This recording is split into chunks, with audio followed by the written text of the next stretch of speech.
আমি গর্বের সাথে বলতে চাই যে এই এনায়েতুল্লাহ আব্বাসের মতন একজন ধান্দাবাজ পীর সে নিশ্চিতভাবে রাজাকার। এনায়েতুল্লাহ আব্বাসী বলেন, চরমোনায় পীর বলেন, তারা সেই অর্থে সবাই রাজাকার এবং এই ব্যাপারে আমার বিন্দুমাত্র দ্বিধা নেই তাদেরকে রাজাকার বলতে, তারা যেদিনই জন্মগ্রহণ করে থাকুক না কেন। এবং সাইদির ব্যাপারটাও এসছে, দেখুন আবার আজকে আমরা সাইদি প্রসঙ্গটা আলাপটা না করি। আচ্ছা যাই হোক, আমি সাইদিকে ফাঁসি দিয়েছিলাম, এইটুকু শুধু এইটুকুই বলি।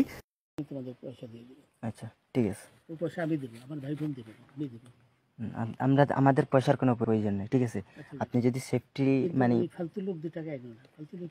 আমি এই দেশে এত কষ্ট করে এসেছি কি বাংলাদেশে ফেরত যাওয়ার জন্য? জি না জি না। জানে না। আচ্ছা ঠিক আছে।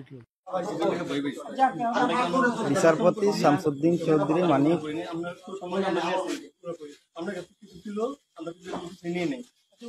আচ্ছা ঠিক আছে, ওকে, কোন সমস্যা হলে বলবেন, আমরা কেন পালাইলে পালানো হবে না, ঠিক আছে?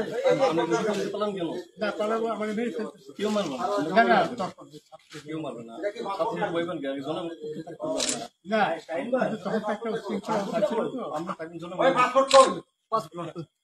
পাসপোর্ট ওই ব্যাগের ভিতরে দেখেন তো আছে কিনা, পাসপোর্ট ওইটা নিয়ে আমি ই করতেছি নাকি? পাসপোর্ট তো হারাই লাইছে বলছে, তোমরা কাপড় লাগাও না, তোমাদের পয়সা দিয়ে দেবো। আচ্ছা ঠিক আছে, ওই পয়সা আমি দেবো, আমার ভাই বোন দেবে, আমি দেবো। আমরা আমাদের পয়সার কোনো প্রয়োজন নেই, ঠিক আছে? আপনি যদি সেফটি মানে ফালতু লোক 2 টাকা এগো না, ফালতু লোক। আমি এই দেশে এত কষ্ট করে এসেছি কি বাংলাদেশে ফেরত যাওয়ার জন্য? জি না জি না। জানে না। আচ্ছা ঠিক আছে।